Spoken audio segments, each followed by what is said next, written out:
Votre présence nous conforte dans l'idée que ces journées de réflexion sont importantes et s'inscrivent dans notre quête d'approfondissement de sujets essentiels de notre temps. La thématique évoquée aujourd'hui me tient tout particulièrement à cœur puisqu'elle porte sur la protection de l'environnement et sur les effets des changements climatiques à tous les niveaux. Elle constitue un rendez-vous de haut niveau. La conférence organisée par le Centre d'études prospectives pour Monaco, le CEPROM, en collaboration avec l'European Center of Austrian Economics Foundation, avait pour thème cette année « Vers une alternative viable, marché et entrepreneuriat pour protéger l'environnement ». Car oui, l'économie et l'écologie sont étroitement liées et non pas forcément opposées. Très cosmopolite, cette conférence a réuni des experts du monde entier, illustration concrète de la volonté de se rassembler autour de ce sujet. C'est l'économie qui arrangera l'environnement, parce que les idées que les entrepreneurs ont et les nouvelles idées aussi que les gouvernements ont peuvent arranger l'environnement peu à peu. Il n'y a pas besoin de faire un plan mondial.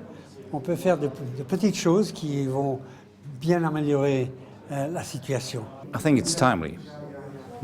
Je pense que ce sujet tombe à pic. La COP25 se déroule en ce moment à Madrid. Il est nécessaire de parler des alternatives qui existent, car parfois, elles ne sont pas assez mises en valeur.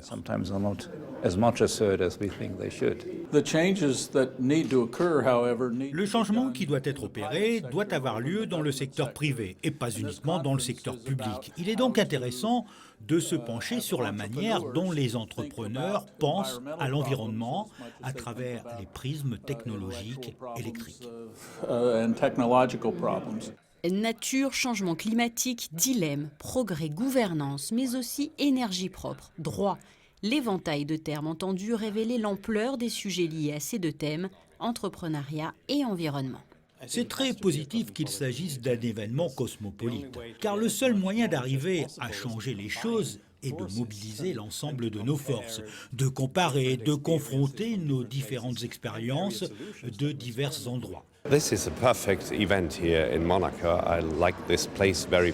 événement est parfait dans la mesure où il permet d'ancrer de manière indépendante un rendez-vous qui réunit des intellectuels. Monaco représente ainsi pour moi un territoire petit par sa taille, mais une importante et une très grande place de réflexion.